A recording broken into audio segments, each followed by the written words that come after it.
पुन्हा आपल्या सर्वांचे मनापासून या ठिकाणी आभार व्यक्त करतो। आता ही या पंचवार्षिकमध्ये शेवटची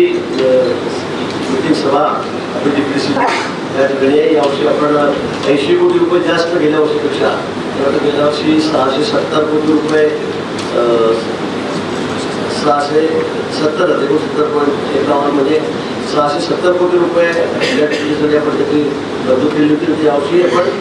749 कोटी म्हणजे जवळपास 80 कोटीची वाढ,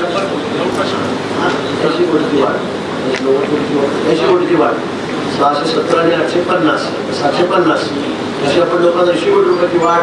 या ठिकाणी या जिल्हा वार्षिक योजनेच्या माध्यमातून या ठिकाणी केलेली आहे। लवकरात लवकर आपण सगळ्या या निधी पुन्हा मी सांगेल की तात्काळ टेंडर, त्याच्या परवानग्या, त्याच्या सगळं वर्क ऑर्डर तात्काळ देऊन ही कामं पूर्ण कशी होतील यासाठी सगळ्यांनी